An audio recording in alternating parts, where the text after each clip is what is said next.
بس ٹھیک.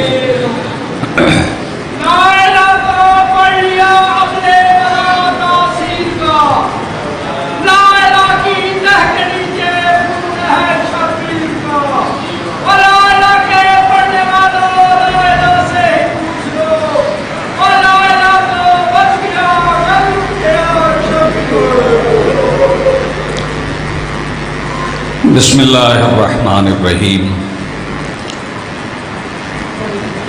الہی عظم البلا وبرح الخفا وانکشف الغطاء وانکتر الرجا وزاقت الارض ومنعت السماء وانت المستعان الیک المشتکا وعلیک المعول فی الشدۃ والرخاء. اللہم صلی علی محمد وآل محمد اولی الامر الذین فرضت علینا طاعتهم وعرفتنا بذلک منزلتهم ففرج عنا بحقهم فرجا عاجلا قریبا کلمح البصر وهو اقرب. یا محمد یا علی یا علی یا محمد اکفیانی فإنکما کافیان وانصرانی فإنکما ناصران.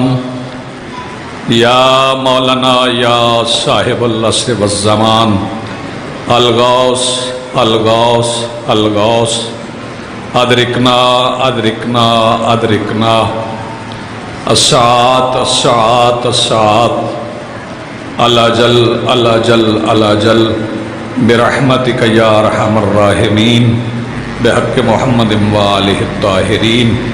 رب صلی علی محمد وآل محمد وعجل فرج آل محمد. بلند تر صلوات.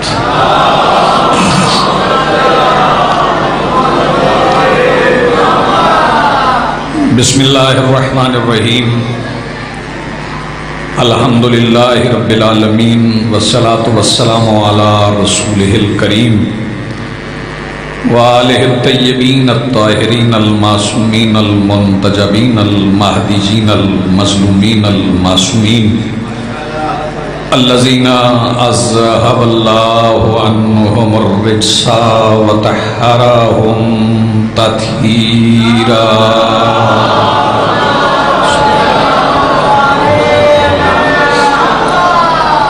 ولعنت اللہ علی اعدائہم ملعونین اجمعین من یومنا ھذا الی یوم الدین. اما بعد فقد قال اللہ تعالی سبحانہ فی محکم کتابہ المجید وفرقانہ الحمید وقولہ الحق. بسم اللہ الرحمن الرحیم. فاقم وجہک للدین حنیفا فطرت التی فطر الناس علیہا لا تبدیل خلق اللہ ذالک الدین القیم ولیکن اکثر الناس لا یعلمون. صلوات پڑھئے بلند آواز.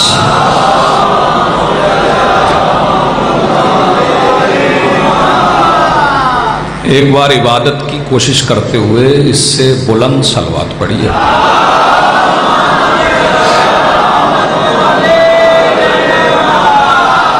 سب سے پہلے آج کی صف عزائے صف انتظار اور اس پر حاضر منتظرین و عزاداران و سوگواران کے دلوں کے تخت پر مسند نشین ولایت ولی مطلق کے وسیلہ سے درخواست گزار ہوں اپنے اس وارث کے حضور جو پردہ غیب میں شاہ سوار وادی نور کی حیثیت سے موجود ہے کہ کائنات کا وہ مطلق العنان مدبر الامور اپنے رخ سے حجاب غیبت ہٹائے اور کعبہ کی چھت پہ اپنی مسند سجا کے کائنات کے جوہلا سے کہے پوچھو جو پوچھنا چاہتے ہیں.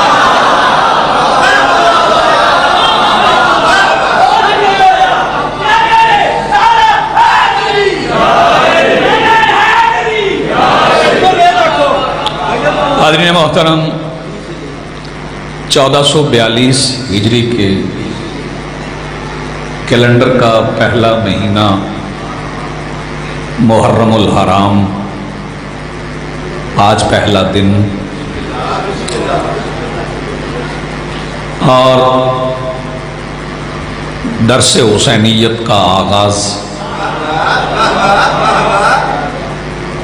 ایک یونیورسٹی کا باب کھل گیا ہے، ایک جامعہ کا باب کھل گیا ہے۔ اس جامعہ میں بلا تفریق کے رنگ و نسل و مذہب داخلے جاری ہیں،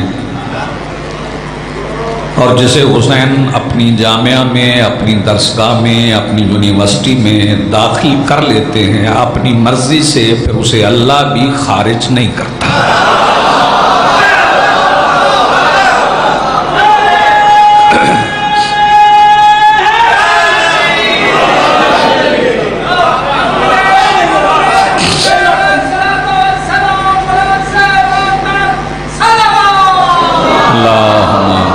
صلی اللہ محمد۔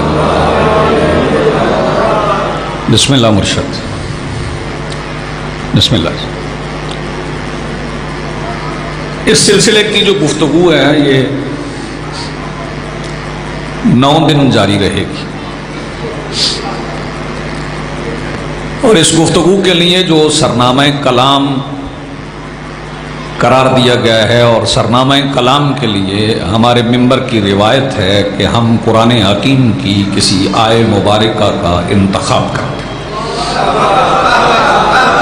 یہ ہمارے ممبر کی روایت ہے، ورنہ آیت پڑھے بغیر بھی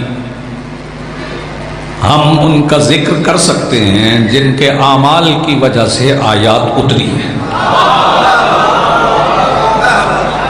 بڑے آرام سے گفتگو کروں گا، مجھے بہت زیادہ داد کی ضرورت نہیں۔ میری کامیابی یہ ہوگی کہ میں جب 9ویں دن اپنی گفتگو کو اختتام کی طرف لے جاؤں تو میرے محسنین جو ہیں ان میں سے اکثریت کو وہ میرے معروضات ذہن نشین ہو جائیں جو میں نے 9 دن کی ہیں، وہ یاد رہ جائیں۔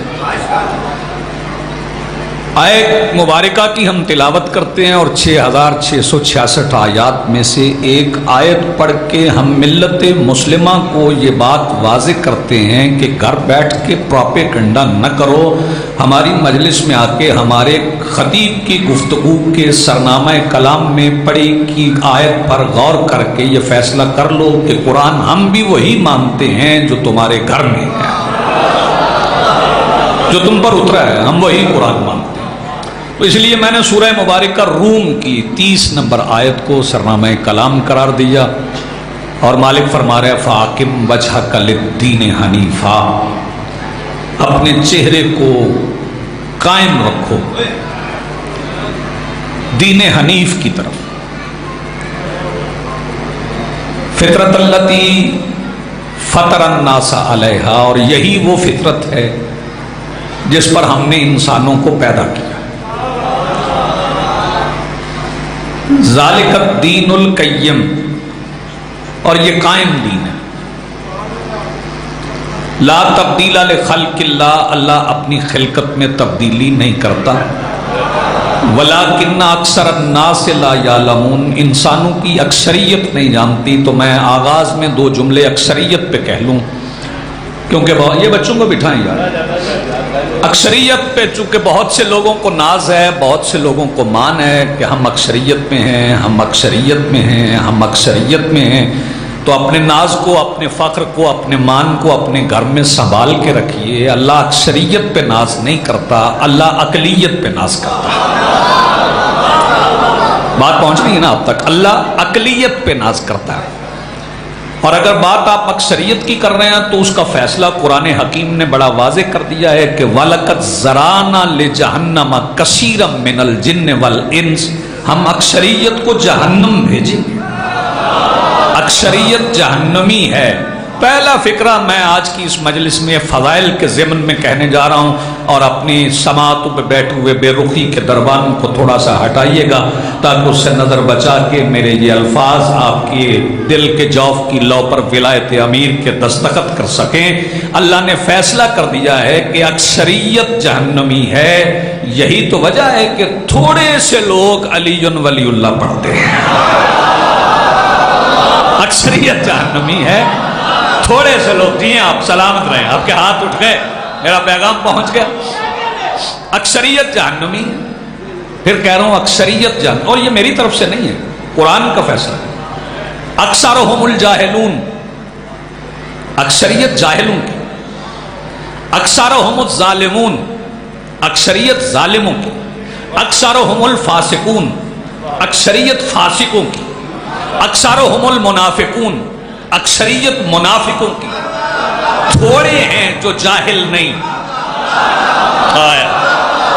تھوڑے ہیں جو منافق نہیں، تھوڑے ہیں جو ظالم نہیں، اور تھوڑے ہیں جو فطرت پر قائم ہیں۔ بات فطرت پہ قائم رہنے کی ہے نا، کیونکہ قرآن فطرت کی بات کر رہا ہے، اسلام دین فطرت ہے۔ تو فطرت کیا ہے؟ فطرت یہ ہے کہ جب بچہ پیدا ہوتا ہے تو وہ فطرت اولا پر ہوتا ہے۔ مجھے کوئی گھبراہٹ نہیں مشکل بات کہنے، اور میں یہ نظریہ گھر چھوڑ کے آیا ہوں کہ داد نہ ملے تو مجلس ناکام ہوتی ہے، قبولیت سے مجلس کامیاب ہو۔ توجہ فرمائیے، بچہ جب پیدا ہوتا ہے تو وہ فطرت اولا پر ہوتا ہے۔ فطرت ایک ہے فطرت اولا، ایک ہے فطرت ثانیہ۔ فطرت اولا کیا ہے؟ توجہ فرمائیے، فطرت اولا اس کی کیا ہے؟ آئیے سنیے فطرت اولا، وہ روتا ہے۔ یہ فطرت اولا ہے، رونے کی فطرت پر اللہ نے انسان کو پیدا کیا۔ آپ غور نہیں فرما رہے، رونے کی فطرت پر اللہ نے انسان کو پیدا کیا۔ وہ چاہتا تو ہنستا ہوا بھی آ سکتا تھا۔ زندگی شروع ہو رہی ہے، آپ اس فکرے پہ غور جاری فرمائیے، باختر شاہ جی، شوکت بھائی، زیگم اس فکرے پہ خصوصی توجہ کی ضرورت ہے، میرے تمام محسنین جتنے بیٹھے ہیں۔ اللہ نے رونے کی فطرت پہ پیدا کیا ہے، اور بڑی عجیب سی بات نہیں، جب زندگی شروع ہو رہی ہے حاجی صاحب تو بچہ رو رہا ہے، جب ختم ہو رہی ہے تو خوش ہے، چپ ہے۔ جب شروع ہو رہی ہے رو رہا ہے، اور جب ختم ہو رہی ہے تو خاموش ہے، پھر اس کی آنکھ میں آنسو بھی نہیں۔ توجہ فرمائیے، اب اس کی آنکھ میں آنسو نہیں۔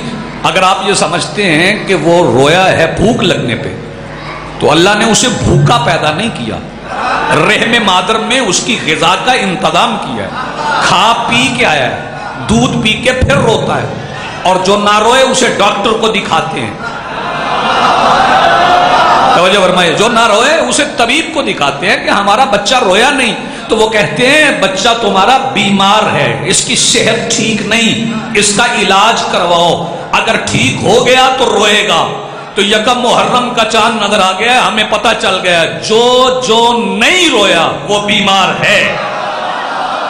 آپ جی ہیں سلامت رہیں، جو نہیں رویا ہمیں اس سے بحث کی ضرورت نہیں، بیماروں سے الجھتے نہیں۔ اور آپ یہ سمجھ رہے ہیں، بندے یہ سمجھتے ہیں کہ موت جبر ہے، موت جبر ہے، سمجھ رہے ہیں نا بات، کہ نہ چاہتے ہوئے بندہ مرتا ہے۔ حالانکہ یہ بات سرن و خفین غلط ہے، اعلانیہ اور سرن و اعلانیہ غلط، اعلان سے بھی چھپی ہوئی یہ بات غلط ہے کہ موت جبر ہے، پیدا ہونا جبر ہے، مرنا جبر نہیں۔ مرنا جبر ہو بھی سکتا ہے اور مرنا جبر نہیں بھی ہو سکتا۔ توجہ فرمائیے، اب یہ موت و حیات اختیار کس کا ہے؟ بولیے، اللہ کہتے ہوئے پکھیالہ والے کیوں ڈرتے ہو؟ کس کا اختیار ہے؟ اللہ کا اختیار ہے۔ اور میں اپنے پاس سے نہیں کہہ رہا، سورہ ملک کا آغاز ہے اور اللہ فرما رہا ہے تبارک الذی بیدہ الملک، بابرکت ہے وہ ذات جس کے ہاتھ میں کائنات کی حکومت ہے۔ مجھے نہیں پتا کس ہاتھ کا ذکر ہے، تبارک تبارک الذی بیدہ الملک، بابرکت ہے وہ ذات جس کے ہاتھ میں کائنات کی حکومت ہے۔ کون؟ الذی خلق الموت والحیات، جو موت اور حیات کا خالق ہے، یعنی موت کا خالق بھی وہ ہے، حیات کا خالق بھی وہ ہے۔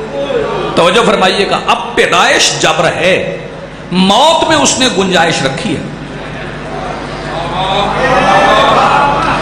موت میں گنجائش ہے، حیات میں گنجائش نہیں۔ پیدا ہونا ہے تو ہونا ہے، تذکیر ہونی ہے، تانیث ہونی ہے، عورت بننا ہے، مرد بننا ہے، یہ میرا اور تمہارا اختیار نہیں، یہ اختیار ان کا ہے جو مجمع میں بیٹھے ہوئے مرد سے کہہ دیں بیٹھی ہو،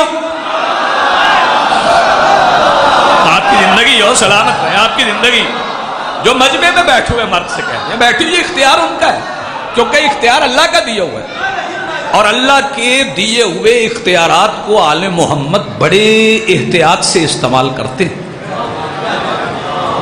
ہاں، جو اختیارات اللہ نے آل محمد کو دیے ہیں انہیں آل محمد بڑے احتیاط سے استعمال کرتے ہیں، ذاتی فائدے کے لیے استعمال نہیں کرتے۔ 3 روٹیاں گھر میں پکی ہوتی ہیں، پہلے مسکین کو دے دیتے ہیں، پھر یتیم کو دے دیتے ہیں۔ توجہ فرمائی، مسکین اسے کہتے ہیں جس کی نہ ماں ہے نہ باپ ہے، وہ نہ جبرائیل کی ہے نہ میکائیل کی ہے، وہ نہ اسرافیل کی ہے۔ توجہ فرمائیے گا، کبھی مسکین کو، کبھی یتیم کو، کبھی اسیر کو دے، اپنے مقصد کے لیے استعمال نہیں کرتے۔ توجہ فرمائیے گا، وہ اپنے مقاصد کے لیے استعمال نہیں کرتے اللہ کے دیے ہوئے اختیار کو۔ اس پہ میں ایک بات عرض کر دیتا ہوں، وکلاء بیٹھے ہیں مجلس میں تو میں ایک بات عرض کر دوں کہ ضروری ہے نا بندہ قتل ہوتا ہوا دیکھ لے تو فیصلہ ہے قرآن کا وَلَا تَكْتُمُوا الشَّهَادَةَ، گواہی کو چھپاؤ نہ، جسے قتل ہوتا ہوا نظر آ رہا ہے۔ توجہ فرمائیے گا، فکرہ حاجی صاحب میں پورے عشرے سے وزنی کہنے جا رہا ہوں، اور اگر شوکت بھائی یہ فکرہ سمجھ میں آ گیا تو عشرہ آج پہلی تقریر میں مکمل ہے۔ جب دیکھ لو قتل ہوتا ہوا تو پھر اس کی گواہی دو۔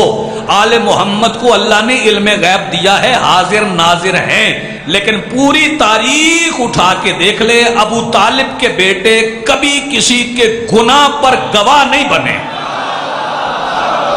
یار آپ نے توجہ ہی نہیں فرمایا، ابو طالب کے بیٹے کبھی کسی کے گناہ پر گواہ نہیں بنے۔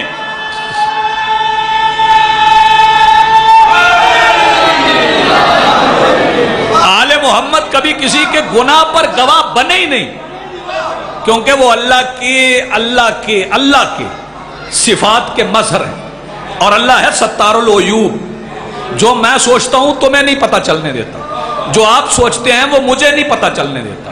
اور یہی تو وجہ ہے کہ سرکار دو عالم سورہ منافقون اترنے کے بعد بھی انگلی کا اشارہ نہیں کرتے تھے، صرف یا علی کہتے تھے۔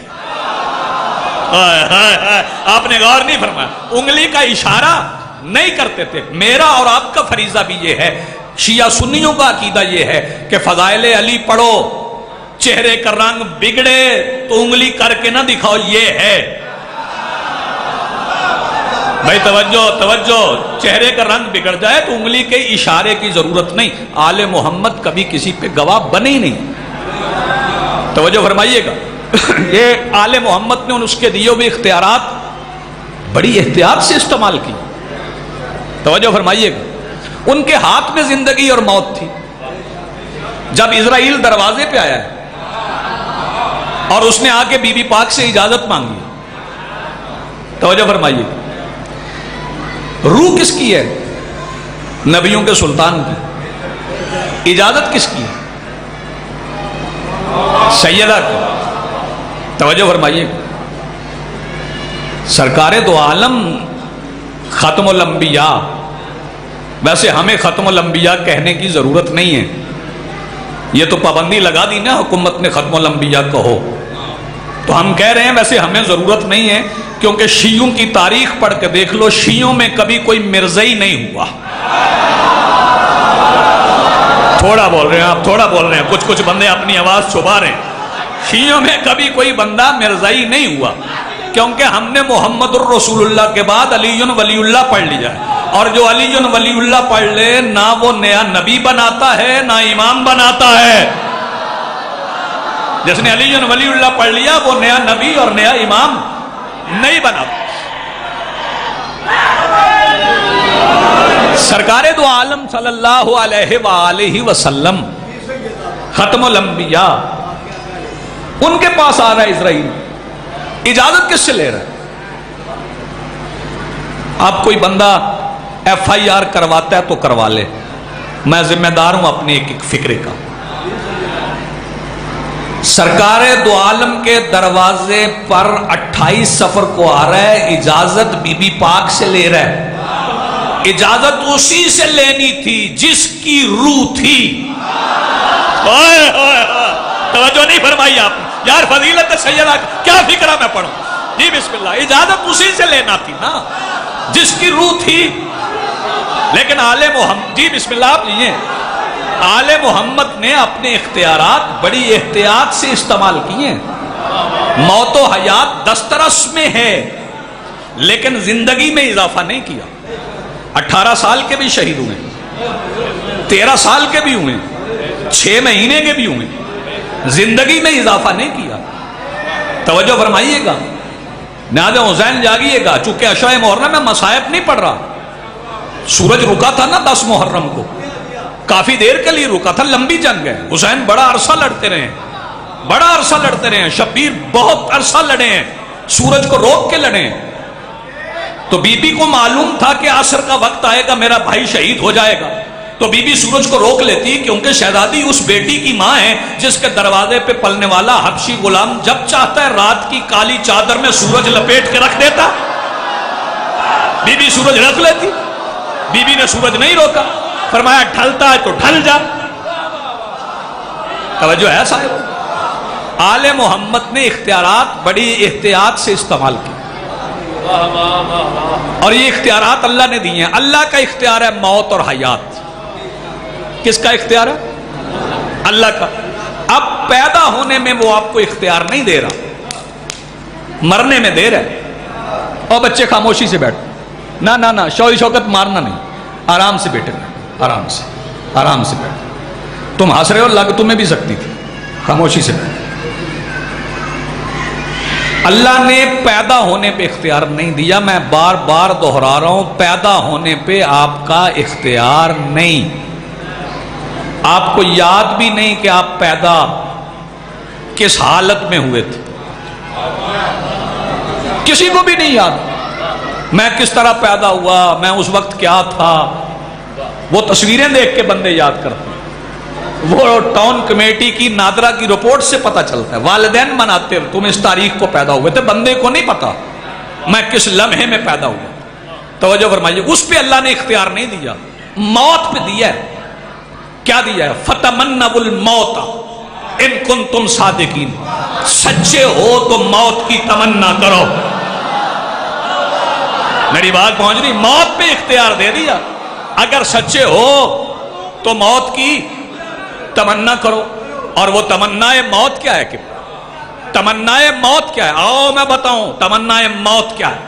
جب بندہ موت کی تمنا کر لے تو پھر اللہ مرنا ہی نہیں دیتا۔ میں اس سے زیادہ ذہین مجمع کہاں سے لاؤں؟ جب بندہ مرنے کی تمنا کر لے تو پھر اللہ مرنا ہی نہیں دیتا۔ بندہ اللہ کی سبیل میں چلا جائے تو اللہ کہتا ہے وَلَا تَقُولُوا لِمَن يُقْتَلُ فِي سَبِيلِ اللَّهِ أَمْوَاتٌ، جو اللہ کی سبیل میں قتل ہو جائیں اس کے لیے لفظ موت استعمال نہ کرنا۔ اور لوگوں نے سمجھا اعزازی زندگی ہے، قرآن نے پھر روکا، فرمایا نہیں، خبردار، اعزازی زندگی نہیں۔ وَلَا تَحْسَبَنَّ الَّذِينَ قُتِلُوا فِي سَبِيلِ اللَّهِ أَمْوَاتٌ بَلْ أَحْيَاءٌ وَعِندَ رَبِّهِمْ يُرْزَقُونَ، خبردار ان کے لیے سوچنا بھی نہ کہ وہ مردہ ہیں جو اللہ کی سبیل میں قتل ہو گئے، بلکہ زندہ ہیں اور اپنے اللہ سے رزق لیتے ہیں۔ اب فکرہ کہنے کے بعد چلا جاؤں تو گفتگو یہاں پہ مکمل ہے۔ جناب سلمان محمدی سے، جاروب کش دہلیز سیدہ سے کسی نے پوچھا تھا، سلمان یہ جو اللہ کی سبیل میں قتل ہونے کے بعد رزق ملتا ہے جسم فنا ہونے کے بعد، وہ کون سا ہے؟ سلمان نے کہا وہی ہے جو میں بطول سے لیتا، وہی رزق ہے۔ آپ جی ہیں سلامت۔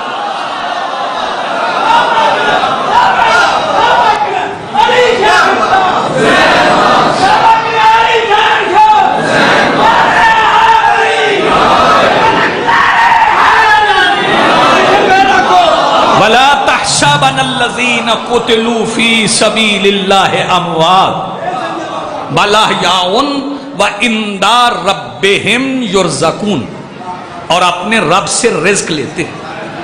کس کا رزق؟ جسم کا نہیں، روح کا۔ جسم تو نہیں تھا، نہیں ہوگا۔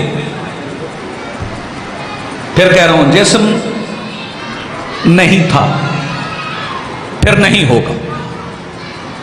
پہلے تخلیق ہی نہیں تھی، پھر تخلیق ہو گئی۔ بیٹیاں مائیں بہنیں بیٹھی ہیں، میں قرآن کی بتائی ہوئی تخلیق بھی نہیں عرض کر سکتا۔ بندے کہیں گے وہ بڑا عجیب فکرہ لوگوں نے بنا لیا ہے، شرع کیڑی شرم ہے؟ وہ ساری شرم شرع میں ہے، ساری شرم ہی شریعت میں ہے۔ رسول پاک نے اپنی امت سے کہا تھا اپنی بیٹیوں کو بار بار سورہ یوسف نہ پڑھانا۔ یار میں کیا کہوں، اپنی بیٹیوں کو بار بار سورہ یوسف نہ پڑھانا، اس میں زلیخا کی بات ہے۔ توجہ ہے، ساری شرع ہے ہی شرم میں۔ میں کھول کے بتاتا تخلیق کیا ہے، لیکن بیٹیاں بہنیں موجود ہیں، قرآن کا ضابطہ اخلاق مجھے روکتا ہے کہ میں انسان کی خلقت پہ بحث کروں۔ نہیں تھا جسم، پھر جسم بن گیا، اور جسم کی تو بات ہی کوئی نہیں ہے، پھر اس نے نہیں ہونا۔ یہ آپ کے جسم علی ولی اللہ پڑھ رہے ہیں، روحیں پڑھتی ہیں، جسم نہیں پڑھتے۔ مجھے وہ منظر یاد آ گیا جب پالان کے ممبر پہ 1.25 لاکھ صحابی رسول کے سامنے کھڑے تھے، سلمان اور ابو ذر اکٹھے کھڑے تھے۔ جب رسول نے کہا لست اولی بکم من انفسکم، میں تمہاری جانوں پر تم سے زیادہ اختیار رکھتا ہوں، سب نے کہا بلا، تو فرمایا فمن کنت مولا ہو فہذا علی مولا، جیسے ہی کہا نا من کنت مولا ہو فہذا علی مولا، ابو ذر نے ساتھ کھڑے ہوئے سلمان کو کندھا مار کے کہا یاد آیا وہی بات ہے۔ کیا کہہ رہے ہیں آپ؟ وہی بات ہے، روحیں پڑھتی ہیں، جسم نہیں پڑھتا۔ جسم کی تو بات ہی نہیں۔ بسم اللہ کرتا،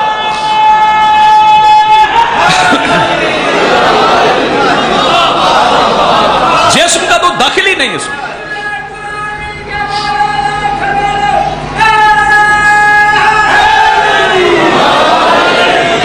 اور حاجی صاحب دنیا کے کسی مسلک میں جسم کی نفی نہیں، کسی مسلک میں جسم کی نفی نہیں، میرے مسلک میں ہے، ہمارے مسلک میں جسم کی نفی، یہ زمین پہ بیٹھنا جسم کی نفی۔ چلو نہیں جسے سمجھ آئی ایک فکرہ کہہ کے گزر جاؤں، سب کو سمجھ آ جائے گی۔ کورونا میں ساتھ بیٹھ کے مجلس سے سننا جسم کی نفی ہے، یہ جسم کی نفی ہے۔ اگر آپ بھی جسم کی نفی سمجھ نہیں آئی، بچہ پیدا ہوتا ہے 2 مہینے کا ہوتا ہے، ماں سنبھال کے رکھتی ہے، باپ سے کہتی نا آپ کے ہاتھ سخت ہیں، آپ نہ اٹھانا، آرام سے اٹھائیے گا۔ بڑے بھائیوں سے کہتی ہے آرام سے اٹھانا، اس کی جلد بڑی نازک ہے۔ وہ جو کہتی ہے نا بڑی جلد نازک ہے، بڑی جلد نازک ہے، بڑی جلد نازک ہے، وہ 9 محرم کو 2 مہینے کے بچے کے لیے شوہر سے کہتی ہے اسے کڑی نہیں مل سکتی، اسے لوہے کی کڑی پہنا دو۔ یہ کیا ہے؟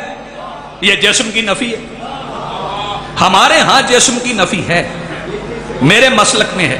پھر وہ بچہ تھوڑا سا بڑا ہو جاتا ہے، 6 مہینے سال کے قریب جاتا ہے نا، تو ماں نوحہ لگا دیتی ہے۔ آج کل موبائل آ گئے، موبائل پہ لگا دیتی ہے۔ وہ موبائل سلامت رہے جن پہ نوحے چل رہے ہیں، وہ نوحہ لگا دیتی ہے اور کہتی کہو یا حسین، کہو یا حسین، کہو یا حسین، سکھا لیتی بچے کو۔ پھر جب بچہ چلنے لگتا ہے، 10 محرم قریب آتی ہے، تو اس کے باپ سے پوچھتی ہے اپنا زنجیر بنوا لی ہے؟ بنوا لی ہے۔ میرے بیٹے کے جسم کی نفی کہاں؟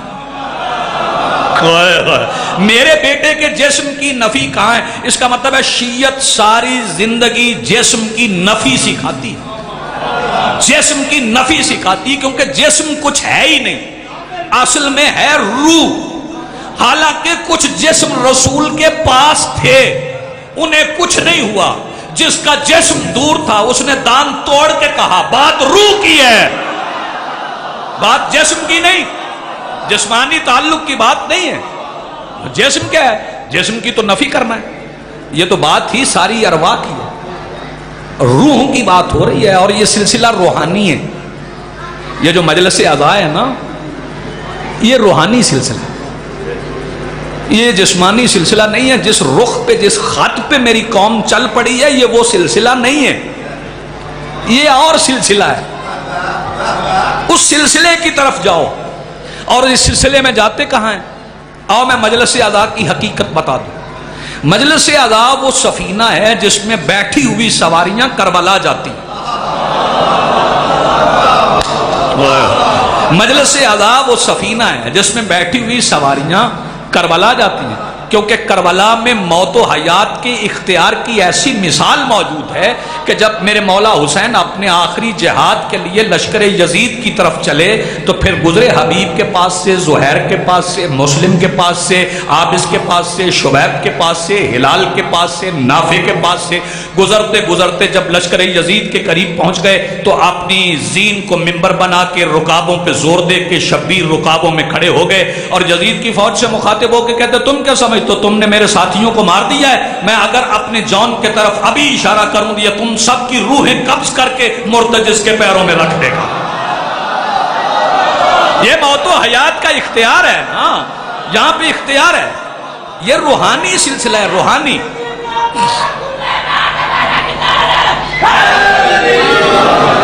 یہ سلسلہ روحانی ہے۔ اچھا 72 تھے کربلا میں، کتنے؟ وہ لاکھ نہیں ہو سکتے تھے۔ حسین خط لکھ دیتے سلمان سرد خزائی کو، تمہیں گورنر بناؤں گا، آ جاتا۔ حسین لالچ دے لیتے،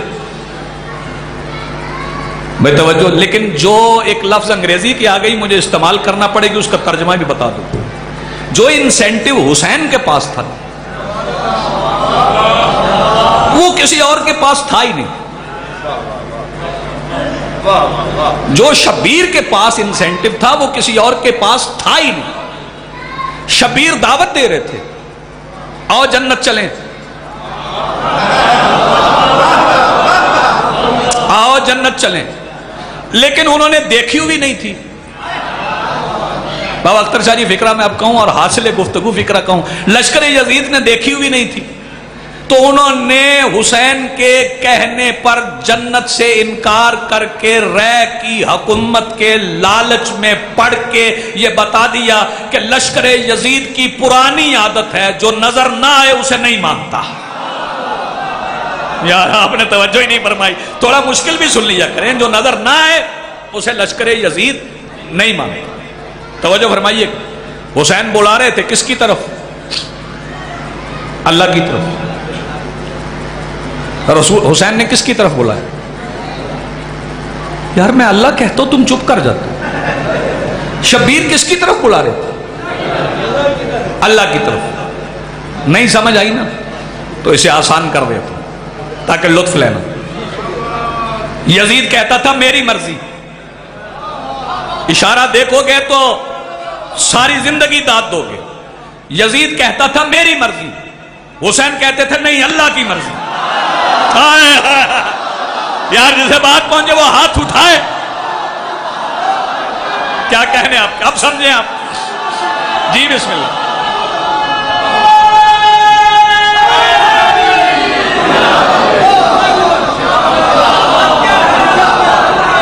میرا سلام ہے آپ جی۔ میں پھر کہہ رہا ہوں، یزید کہتا تھا میری مرضی، حسین کہتے تھے اللہ کی مرضی۔ ہاتھ اپنے سینے پہ، مرضی اللہ کی، کیونکہ بیٹا اس کا ہے جس نے 100 کے مرضیاں خریدی تھی۔ بیٹا اس کا ہے جس نے 100 کے مرضیاں خریدی تھی۔ توجہ فرمائیے گا، نیاز حسین جاگیے گا، یہ میں بتاؤں گا یہ مرضیاں خریدی کیسے گئی۔ جب یہ قیم پہ، جب یہ قائم پہ، جب یہ قیوم پہ، جب یہ حنیف پہ، جب یہ دین پہ، جب یہ قبلہ پہ بات ہوگی تو میں عرض کروں گا کہ مرضیاں خریدی کیسے گئی۔ توجہ فرمائیے گا، حسین اللہ کی طرف بلا رہے تھے، اور محرم کا یہ مصائب نہیں، محرم کا چاند دیکھا تو شبیر نے کیا پڑھا؟ ان للہ ہے، مصائب نہیں ہے، وَإِنَّا إِلَيْهِ رَاجِعُونَ۔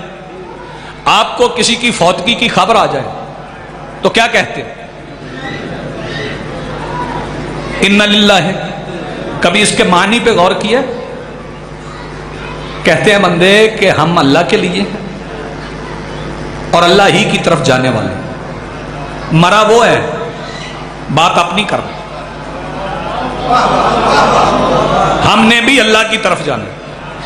یہ حسین نے موت کا تذکرہ نہیں کیا انا للہ پڑھ کے، حسین نے یزید کو پیغام بھیجا، چل تو بھی اللہ کے پاس، ہم بھی چلتے ہیں۔ یہ پیغام یزید کو تھا، چل تو بھی اللہ کے پاس، ہم بھی چلتے۔ بھئی توجہ توجہ توجہ، پکھیالہ والوں میرا دل چاہ رہا ہے جیسے تم سن رہے ہو میں فکر ہدیہ کرتا جاؤں، آ رہے ہیں اور میں کر رہا ہوں۔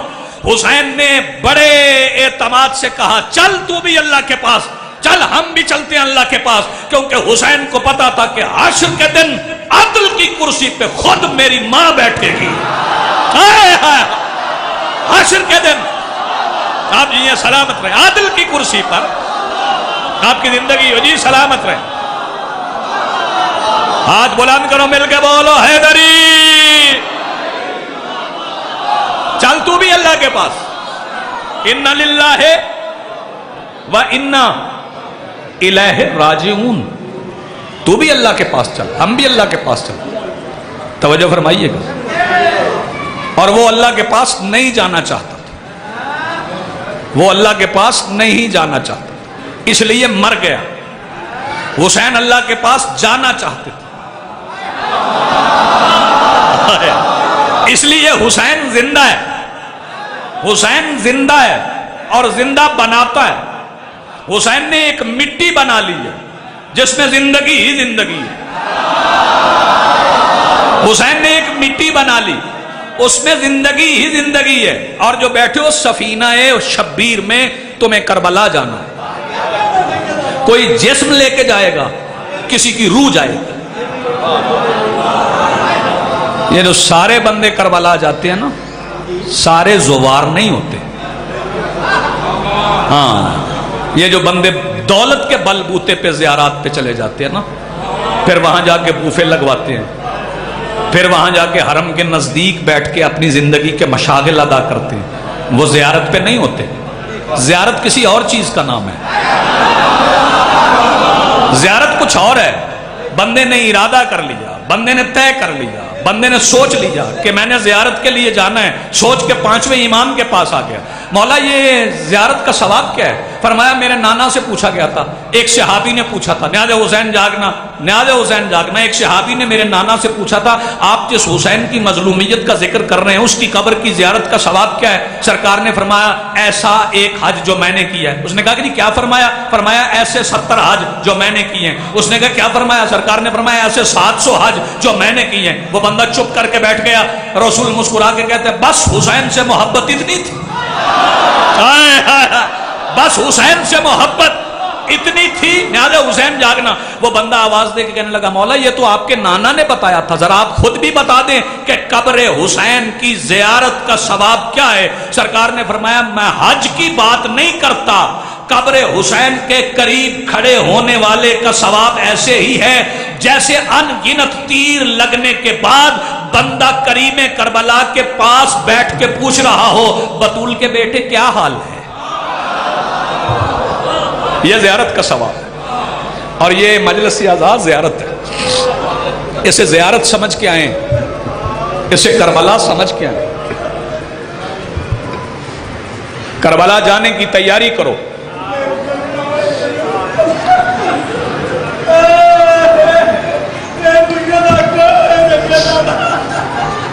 کربلا نہیں جاؤ گے تو پھر اللہ سے نہیں ملو گے۔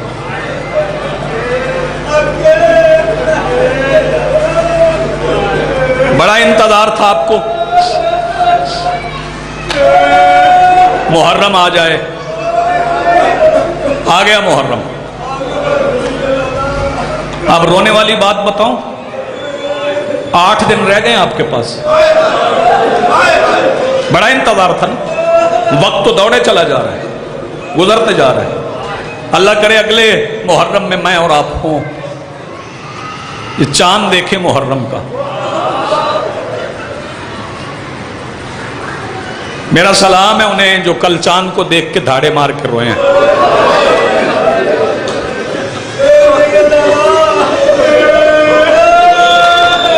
کیونکہ مدینے کے لوگ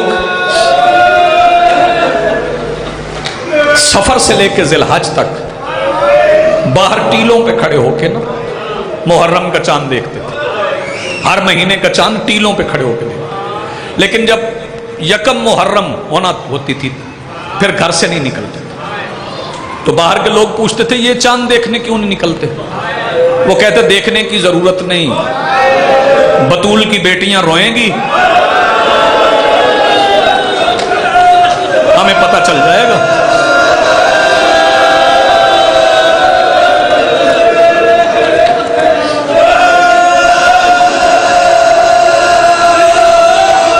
آپ نے بھی رونا ایسے ہے کہ جو مجلس میں نہیں آئے نا انہیں پتہ چل جائے کہ محرم کا چاند نظر آ گیا.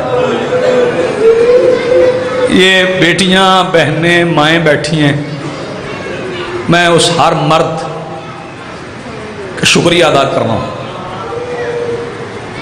جس نے غیرت کا مظاہرہ کیا ہے اور وہ بیٹی کو حسین کے پاس لے آیا. اس سے بڑی غیرت اور کوئی نہیں ہو سکتی. انسان کا، کائنات کا سب سے غیرت مند مرد وہ ہے جو اپنی بہن سے خود کہتا ہے جا مجلس میں جا کے اس پہ رو جس کی بہنوں کو رونے نہیں دیا گیا. شہزادی آپ کو سلامت رکھے. آئمہ محرم کا چاند دیکھتے تھے نا بابا جی تو بہت روتے تھے. کسی بندے کو ہمارے رونے کی سمجھ نہیں آ رہی تو وہ آئے ہمارے پاس، ہم سمجھاتے ہیں کہ ہم کیوں رو رہے ہیں. میرے 8ویں امام نے محرم کا چاند نظر آنے کے بعد دیبل خزائی سے پوچھا. دیبل میرے دادا حسین کا مرثیہ لکھا ہے. کہنے لگا مولا یہ کیسے ہو سکتا ہے کہ چاند بھی نظر آ جائے اور میں مرثیہ نہ لکھوں؟ فرمایا پھر سنا. اس نے ایک بار اپنی بیاض کھول لی، ڈائری کھولی. مولا نے فرمایا ابھی رک، ابھی نہ سنانا، رکنا، رک یہی رک، ڈائری کھولی رکھ میں آتا ہوں. اٹھے امام، ایک چادر لی، اس دیوار سے لے کے نہ اس دیوار تک گھر کے صحن میں چادر لگی. پھر آگے بیٹھ گئے اور بیٹھ کے کہنے لگے اب پڑھ. مولا یہ چادر کیوں لگائی؟ فرمایا میں اکیلا نہیں سنوں گا، پردے میں بطول کی بیٹیاں سنیں گی، میری مائیں بہنیں سنیں گی. یہ بیٹیوں بہنوں کو مجلس میں لانا یہ سنت امام ہے. آج یکم محرم ہے، آج میں کوئی شہادت نہیں پڑھ رہا، آج روانگی بھی نہیں پڑھ رہا، آج تیاری بھی نہیں پڑھ رہا. کل جب میں آؤں گا نا تو اس وقت اور ہو چکا ہو. کل حسین کربلا پہنچ جائیں گے. محرم کا چاند شبیر نے کربلا میں نہیں دیکھا. بتاؤں علی کی بیٹی نے چاند محرم کا دیکھ کے پہلا کام کیا کیا؟ بتاؤں؟ آپ ذرا مفاتیح الجنان اٹھائیں نا کتاب، اس میں لکھا ہے کہ رجب کا چاند دیکھو تو یہ دیکھو، شوال کا چاند دیکھو تو یہ دیکھو، شعبان کا چاند دیکھو تو یہ دیکھو. میں عجیب بات کہنے جا رہا ہوں، پتہ نہیں اس کے بعد مجھ سے پڑھا جائے گا یا نہیں پڑھا جائے گا. علی کی بیٹی نے محرم کا چاند دیکھ کے حسرت بری نظر سے عباس کو دیکھا.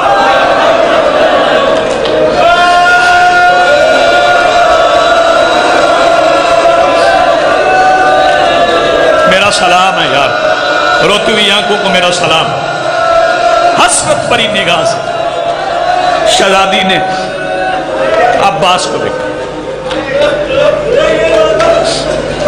عباس جی ابھی کربلا نہیں آئی تھی، چاند دیکھ کے چل پڑے، پھر رکے نہیں، پھر کربلا داخل ہو گئے.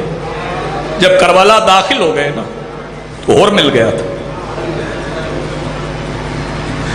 حسین فرماتے ہیں عباس جی بادشاہ سامان اتارو. لیکن سامان اتارنے سے پہلے ایک کام کرو. مولا کون سا؟ فرمایا اس کا خیمہ لگا لو۔ مولا کس کا؟ فرمایا جسے انتظار کی عادت نہیں ہے۔ میں آہستہ بھی پڑھوں تو یہ فکرہ بہت پڑھوں۔ اس کا خیمہ لگا لو جسے انتظار کی عادت نہیں ہے۔ مولا سب سے پہلے کس کا خیمہ لگاؤں؟ فرمایا جو مدینے میں سب سے آخر میں سوار ہوئی تھی نا، اس کا خیمہ سب سے پہلے لگاؤ۔ اچھا مولا میں لگاتا ہوں۔ عباس آئے خیمہ لگانے کے لیے۔ او نوجوانوں، عزیزو، میرے بزرگوں، سنو گے؟ عباس نے شہزادی کا خیمہ کیسے لگایا؟ بابا جی زمین پہ دو زانوں بیٹھ گئے عباس، اور بتاؤ خیمہ لگاتے ہوئے عباس نے کیا کیا؟ بسم اللہ الرحمن الرحیم، انما یرید اللہ لیذھب عنکم الرجس اہل البیت ویطہرکم تطہیرا، اللہم صلی علی محمد و آل محمد۔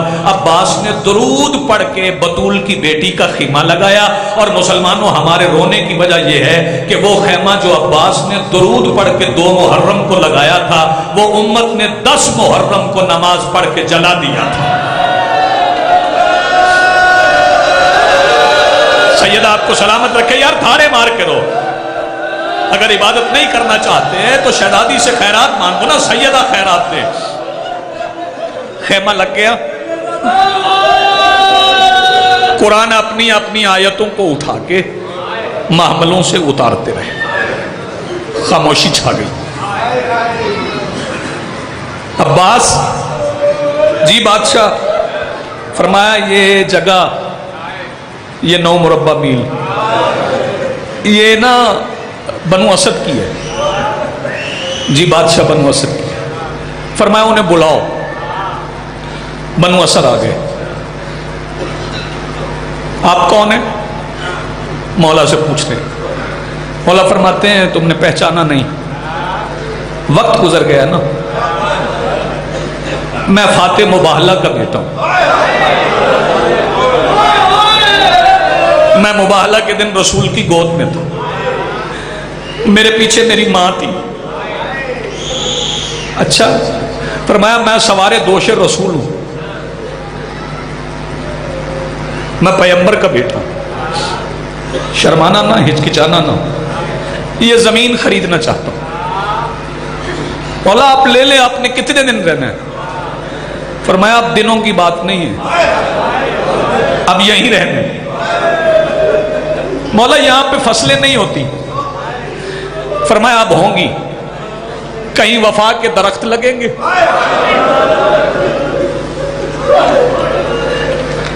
مولا آپ یہاں کاشت کیا کریں گے؟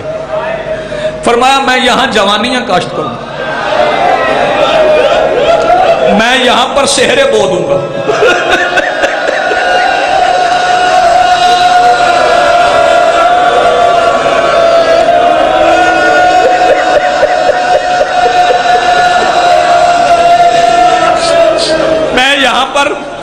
شہرے بو دوں گا، میں یہاں پر ایک کمشن میں اسلام کی جوانی چھپا کے اسے کاشت کر دوں گا۔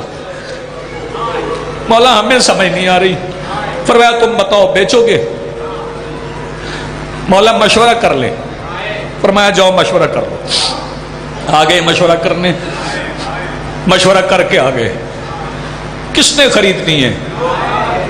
حاجی صاحب یہاں نبی آئے چلے گئے، یہ زمین کون خریدے گا؟ بڑی قیمت بنا کے آئے۔ 2 روایتیں ہیں، درہم بھی دینار بھی۔ میں درہم نہیں پڑھتا، میں دینار پڑھتا ہوں۔ وہ بندے جو کہتے ہیں نا حسین غریب ہے، جو اتنے دینار سفر میں لے کے چلا ہے نا، وہ غریب نہیں۔ آئے نا آگے کہنے لگے ہم نے مشورہ کر لیا ہے، 9 مربع میل کا اب 30,000 دینار دے دیں۔ مولا نے فرمایا 30 نہیں، میں 60 دوں گا۔ مولا 60 کیوں؟ فرمایا میں اکیلا نہیں خریدنا چاہتا۔ شاباش شاباش، جو اب سمجھو، جو اب روئے ہو، جو اب سمجھو، میرا سلام ہے تم کو۔ میں اکیلا نہیں خریدنا چاہتا۔ مولا اور کون خریدنا چاہتا؟ فرمایا میرا ایک شریک ہے، اس نے میرے ساتھ مل کے خریدنا ہے۔ اگر یہ فکرہ سمجھ آ گیا تو گھر تک ماتم کرو گے۔ مولا آپ کے شریک کا نام کیا ہے؟ فرمایا نہیں بتا سکتا، اس کا پہرے دار بڑا سخت ہے۔ مولا پھر کیا؟ مولا فرمایا تھا میں 60,000 دینار دوں گا۔ شبیر 60,000 دینار